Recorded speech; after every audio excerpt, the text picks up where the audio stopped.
Welcome to Sports Beat KC, the Kansas City Stars sports podcast, Chiefs podcast. We're also on YouTube, and we're joined by Sam McDowell, Vahe Gregorian, and Jesse Newell. We're going to talk about the Chiefs. It's been a while since we've gathered. Lots happened. A couple of Chiefs games. They just came through the dreaded 3 games in 11 days schedule.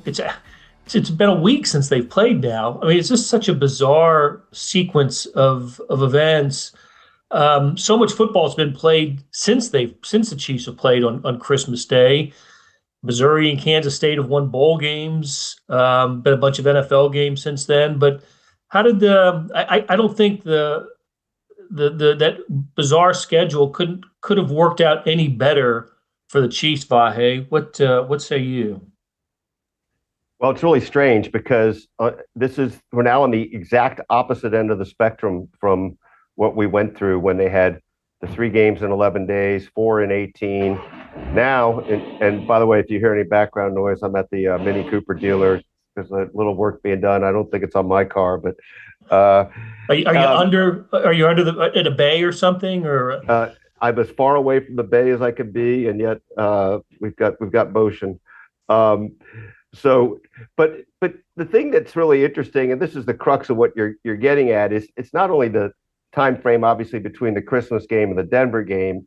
It's the time frame now between having sealed the number 1 seed and the first playoff game with the bye in between. And I think we've been talking through this math the last couple of days, but it'll be, I guess, 23 days between games that matter to the Chiefs.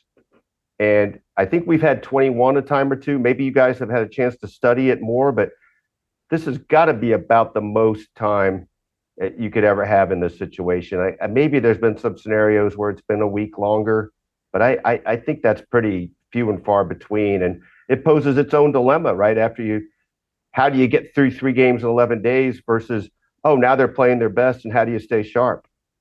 Yeah, is there a rest versus rhythm question to be asked, Sam? We'll ask Andy about it on when we talk to him later this week. But I can't help but think that rest for the starters, that's what we're going to see. It hasn't been announced yet, but that's what we'll see this weekend in Denver. That nothing but good for the Chiefs will come from this schedule. Yeah, I mean, Andy Reid always rests his guys when he has the opportunity. And there's certainly the coin here that he has to consider. It's a really long break. It's going to be 24, 25, or 26 days, depending on when their bye week game is. So that's a long time to be off. Andy Reid is pretty consistent in saying that the playoffs always speed up every week. And it's certainly a contrast that at practice you're asking your starters to slow down for the next week or so. But, Andy Reid is the best coach in NFL history when he's offered rest. I mean, there's nobody that takes advantage of these sequences better than he does. And his bye week record is well noted, but I want to put an even further context to his bye week record, which is, and it's something I wrote last year, because remember, they took the week off last year, even though they had the 3 seed against the Dolphins.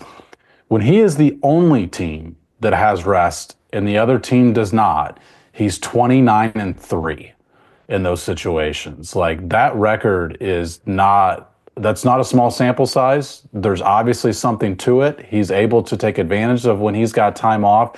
I think a lot of it is he just looks at his own team and looks internally at what can they improve rather than being so all consumed with the scout of the opponent.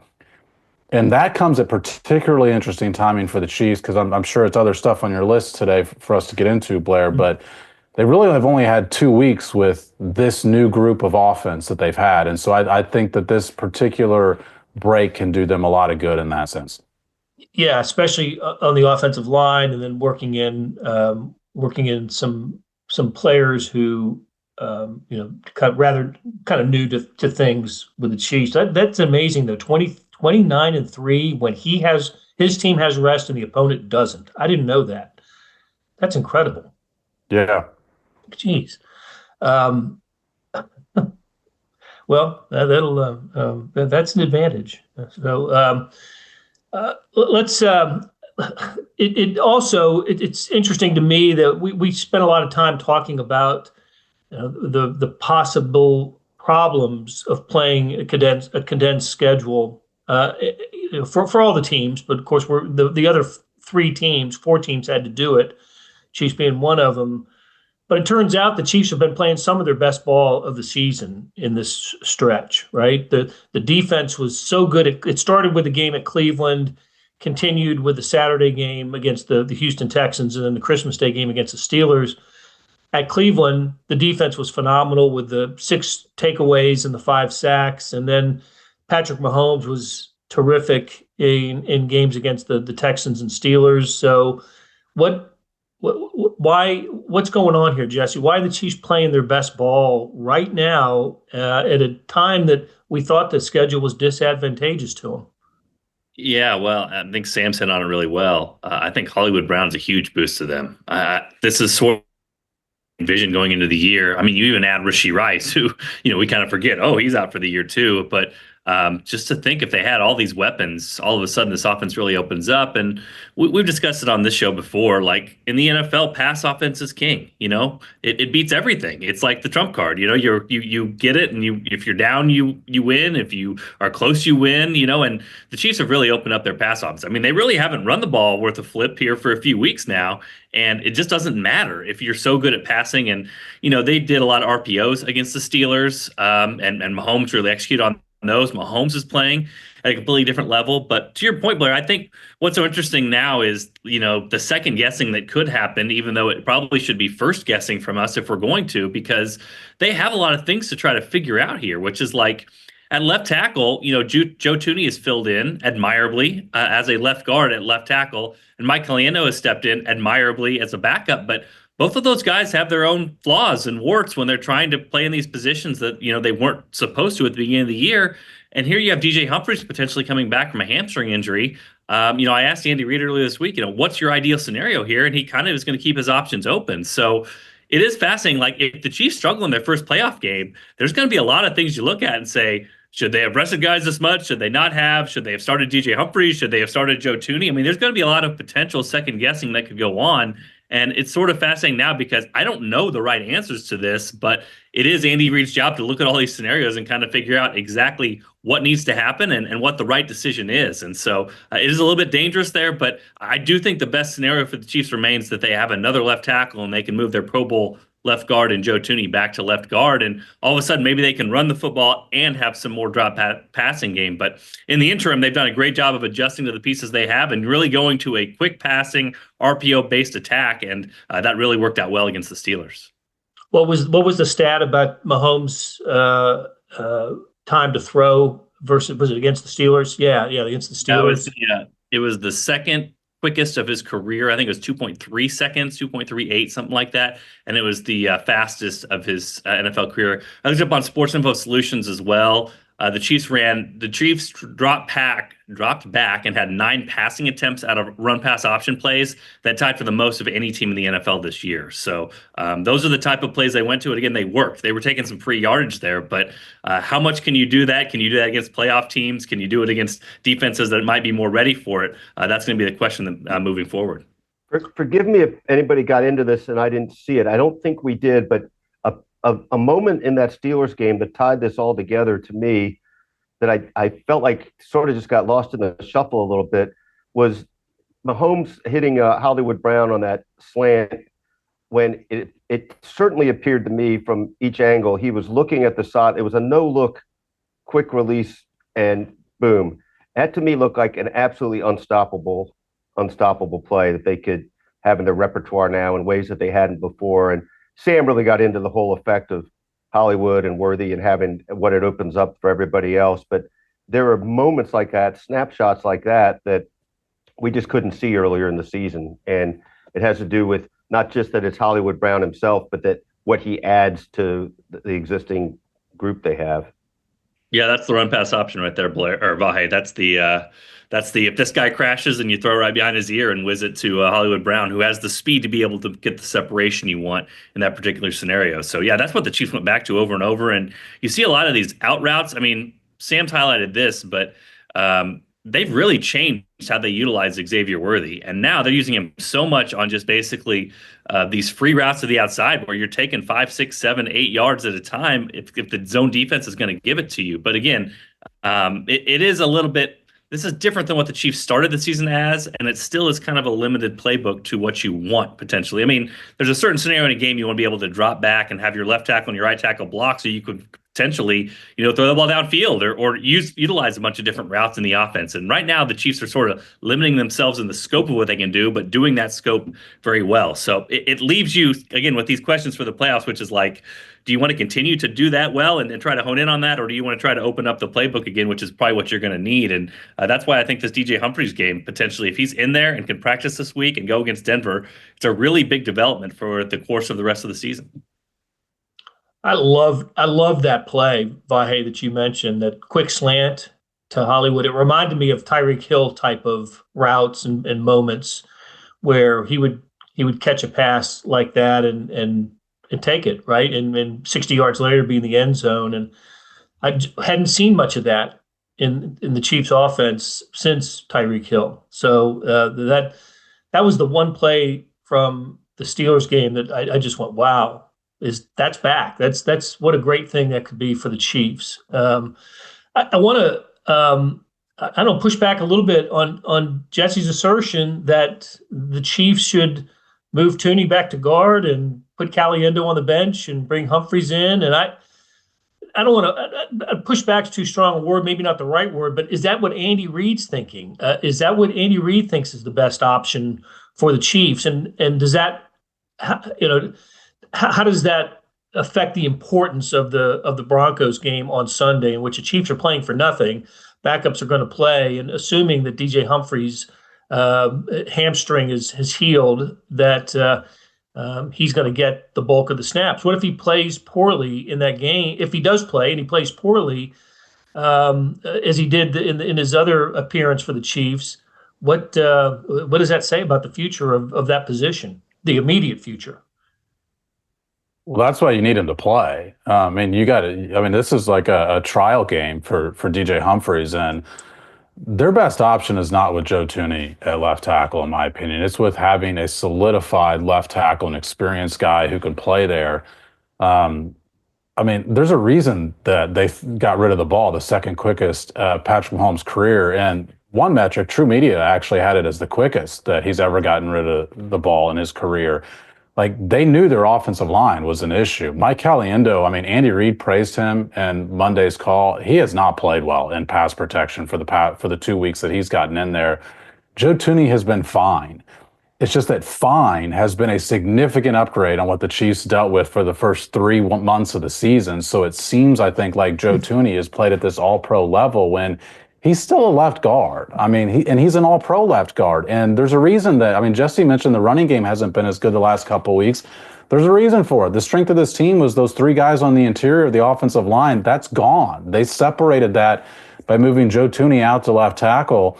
So I think it's totally fair to wonder, even if DJ Humphries plays well, does he have enough snaps that you can rely on him going into the playoffs? But that's why I think he's got to play more than okay in this game against Denver. And that's also why I thought that Chiefs fans should have been really rooting for the Bengals on Saturday, because there's certain guys on this team, DJ Humphries is top of the list, who you want to be playing against starter caliber players where the game matters to the opposition. And he's going to get a lot better reps than he would have had the Broncos already clinched the playoffs, and suddenly it feels more like a preseason game to both teams. It's a good point. It's a complicated math thing here, too, because it's like, it's not just, I think we all agree that Tooney has stabilized the left tackle position, but what are you losing at left guard by having him at left tackle as well? This isn't where you can clone Tooney and put him at left tackle and left guard. There's an opportunity cost that you have, as Sam said, by putting Mike Caliendo in there. And, it's sort of interesting. I'm looking at, PFF grades are one measure. We can agree that they're not the end all be all. I think PFF would agree with that as well. But in the 3 games at left tackle, Joe Tooney has a 58 grade, which is 60 is average. Okay. Caliendo, in his games this year, his grade so far this year is 47. Again, 60 is average. And I mean, just to kind of compare these things, Wanye Morris in his 14 games in tackle, his grade is 51.9. So I mean, we're kind of talking about degrees here, and we know, like again, Joe Thuney, when he's at left guard, is one of the best left guards in the NFL. So it's sort of a compliment to the Chiefs that like they really, really, really are catering things to make sure that Mike Caliendo and Joe Thuney's jobs are as easy as possible on that left side. And they won with it, and they've been successful with it, and they've had the pass game be really good here the last few weeks. But like, is it sustainable? And is that the easiest path forward? Like, it's a compliment. A paper clip and a piece of gum and a rubber band all work and have it explode like MacGyver, and have the explosion at the end and create everything and do all that stuff. But like, wouldn't you rather have the, the drone? Wouldn't you rather have the remote control? All these sorts of things. And so that's really what they face here is like, it's a complicated math equation here to figure out if you are able to put guys back in their normal positions and get, again, we've been saying it all year, if you can get below average left tackle play from DJ Humphries, just not catastrophic like they've seen earlier this year, but below average, it's probably still a better equation for the Chiefs. And they probably have a bigger playbook they can go to and a better running game they can go to. But like, can they get there? That, to Sam's point, is the question coming up in this Denver game. The one other thing to note that, I have questions about, while I think the Chiefs have played their best football, particularly offensively the past couple of weeks, I think the most pressing question about its sustainability is that they hadn't put this on film yet this year. And whoever they play in the playoffs is all week going to be studying those two games more than any other Chiefs games and Chiefs film this year. And therefore, they're going to have to adjust to what they don't know how defenses are going to play this style of offense yet, this quick passing game that we've all season said, this is what you got to do because your offensive line can't protect to let you run the ball deep or to throw the ball deep. Now that they've done it, like defenses are going to be preparing that's the game plan that the Chiefs have. In these last two games that the offense has looked really good, the Chiefs have had the advantage there because this hadn't been on film yet. And when there's a punch, you want a counterpunch. You know what I mean? And the counterpunches are limited if you continue what you have so far. So it's fine to push back, Blair. And I think there's a lot of people out there saying, hey, I mean, Joe Thuney deserves his flowers, all those sorts of things. And why would you mess with this? And listen, there might be second guessing if the Chiefs lose early in the playoffs because they didn't keep Joe Thuney there. But I think this is kind of the bigger picture discussion we're talking about here, which is I think if given their way, if Andy Reid had his druthers, he would want a left tackle in there so he could put Joe Thuney back at left guard, and they could run some semblance of the entire playbook rather than really laser focusing on what works with those two guys at these new positions. Let's face it, if they lose early in the playoffs, there's going to be second guessing no matter what happens in between now and then. It's sort of one of those, they might as well do what they think is best because they're going to have to live with it. And obviously they also know a lot more than, I'll speak for myself. I don't know about anybody else, but at this point with Andy being 15-3 in the postseason in the Mahomes era, it seems like they're on to something. I think it's important too, Blair, that, when I asked Andy, are you going with Joe Thuney moving forward? Like he normally keeps his options open on this. He doesn't want to commit to it, but like if he thought it was going well enough, he could have happily said like Joe Thuney's a left tackle. We'll get DA in there. He can be the backup, all those sorts of things. And that's not what he said. So again, he's a guy that likes to keep his options open, doesn't like to commit to things in the media, all those sorts of things. But the option was there at least Monday for him to say, nope, Joe Thuney's my guy. I've seen enough. And that really didn't seem to be the answer that he gave. One other quick interjection, though, to your point there, Jesse. I think Andy is already kind of in postseason mode. We know he's a name-ranked serial number guy and would never want to play poker with him. But I mean, that conference call that we had with him on Monday was almost artistic in his ability to just not answer anything, even to the point of being asked about if he had any thoughts over the years about whether he had maybe rested too many guys or not played them enough in these different situations like this. And he just kind of worked his way around it without saying anything. I think we'll get the answer about starters on Wednesday. I think, not 100%, but even Sean McDermott had to fess up a little bit. Was it yesterday? He said that Josh Allen was going to, even the Bengals have clinched the number 2 seed. He said Josh Allen was going to play. Yeah. I'm sorry, the Bills. or Josh Allen's just going to play a little, maybe a series or two, something like that. I do think in the past, Andy Reid has said before the game whether starters are going to play or not. But Blair, why don't you ask him for the roster of guys who won't be playing when we get in there on Wednesday? Yeah, we should. Just could he hand it out? Yeah. Can I predict? Can I tell you the answer to that? That'll be the Andy sound effect. If there's a sacrificial lamb on the call, I nominate Blair. Or is it going to be one of those where we've had to do this a couple times, 2 or 3 times this year? Wait till the team comes out an hour before the game to see who's lining up with the first team, especially at left tackle. We've had to just wait until that long. So it's going to be like that with some guys. I mean, I think we'll know that Patrick Mahomes isn't playing. Our experience will tell us that guys like Travis Kelce won't play. I mean, Trent McDuffie has played a ton of snaps this year. I think I don't see why you'd put Chris Jones back out there. We know Isaiah Pacheco's not going to be playing. Anybody who's dealing with any sort of injury is going to be out. But yeah, I think there's some guys that he is going to keep to himself. I mean, let's face it. If you don't think DJ Humphries is your long-term option, Kingsley Suamataia could benefit to have a game. Sure, Wanya Morse could. I mean, right? Like, if that's your backup left tackle. But to Sam's point, this is one of those big things that going from college to pro, I really have to remind myself. Like in college, you always see the home roster and there's 105 people lined up with jerseys on the sideline. So if you really wanted to not play starters or your backups, you could do it.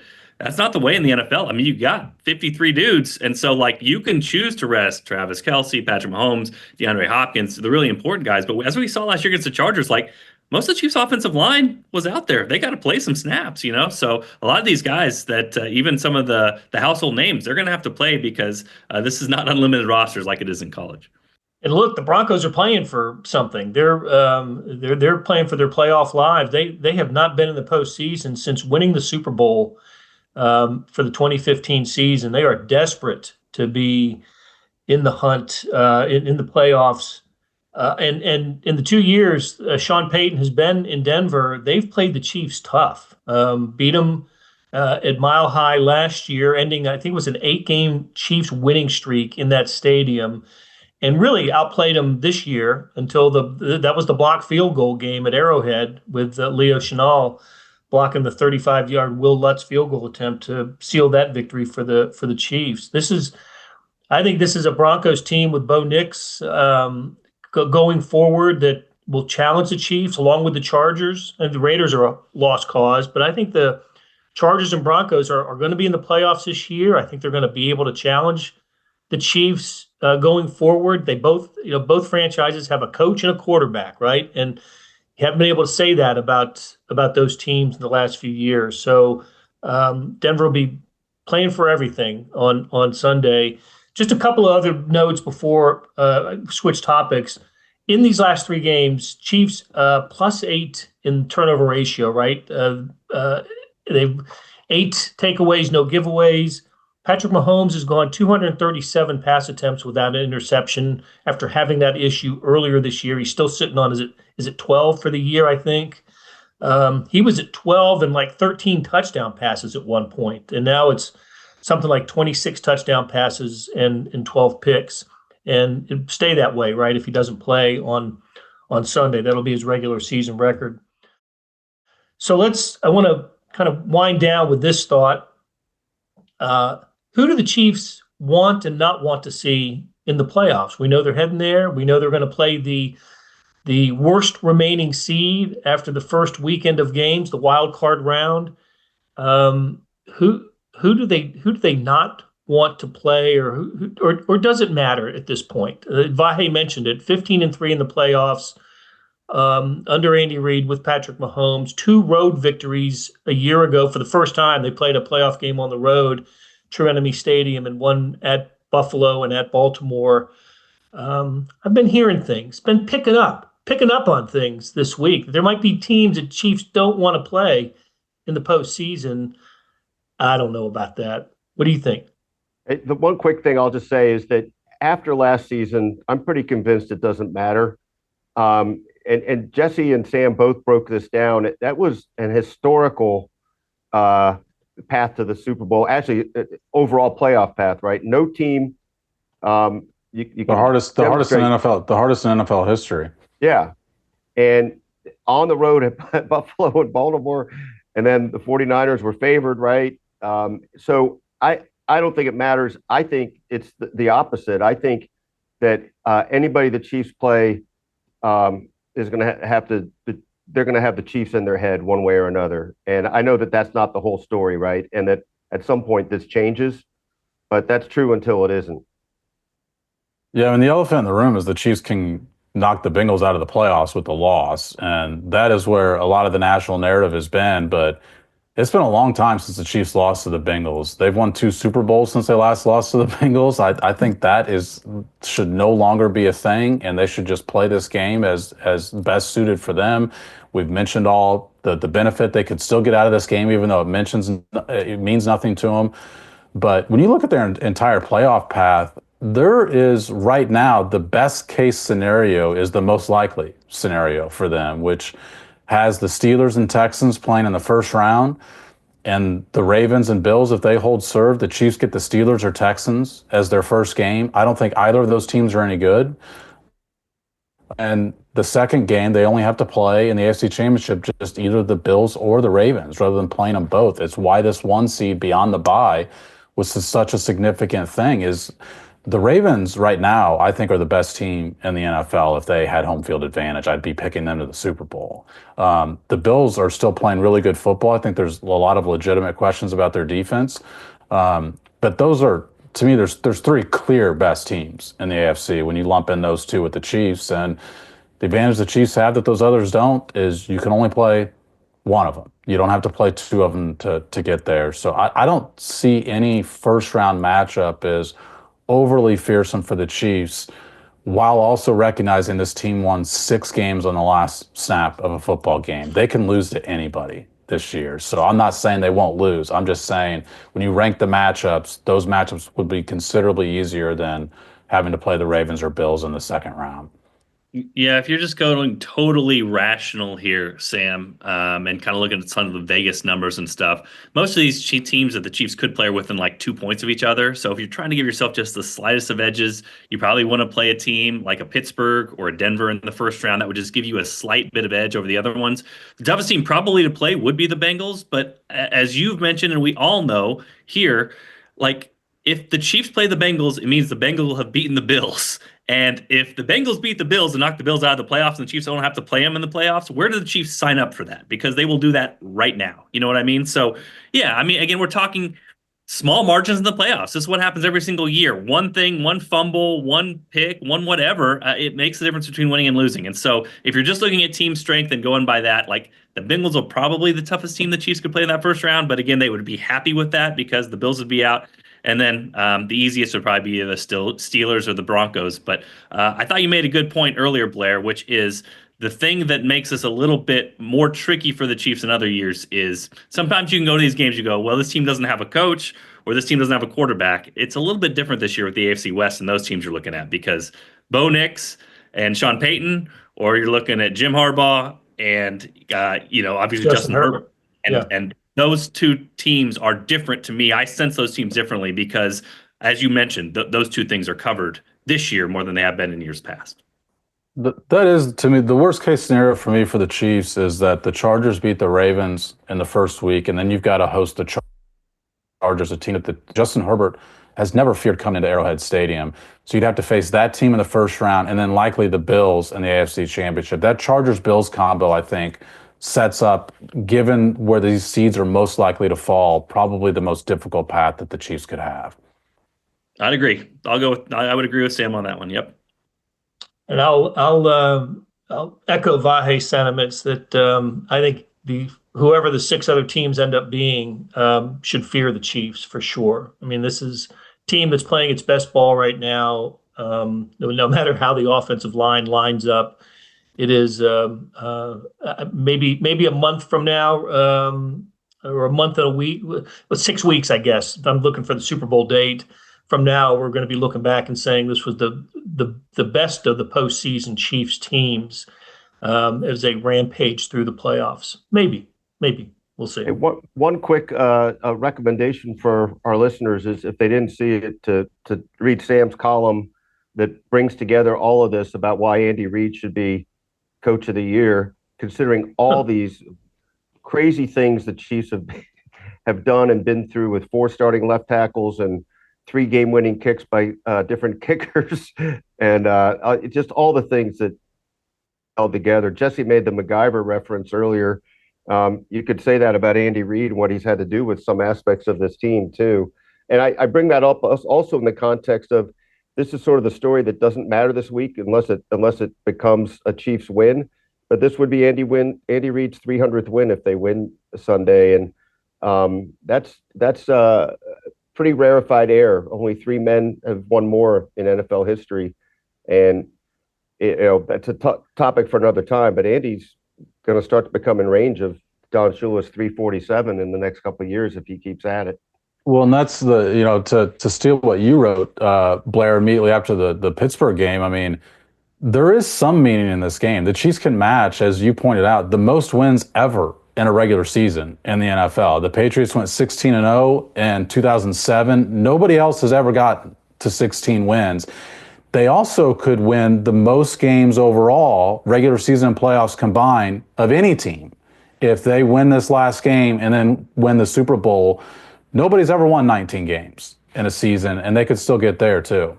Right. The 84 49ers and the 85 Bears won 18 by winning the 15-1 seasons and then winning the Super Bowl. So, okay. And the Patriots too. Patriots won 18 by losing the Super Bowl. And lost the Super Bowl. That's right. In their 16-0 season.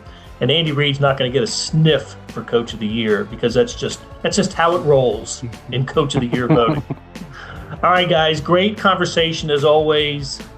Big thanks to Randy Mason and Monty Davis for producing this show, and we'll be back soon on SportsBeat KC, where we talk sports and especially the Chiefs these days in and around Kansas City. Thanks a lot, guys.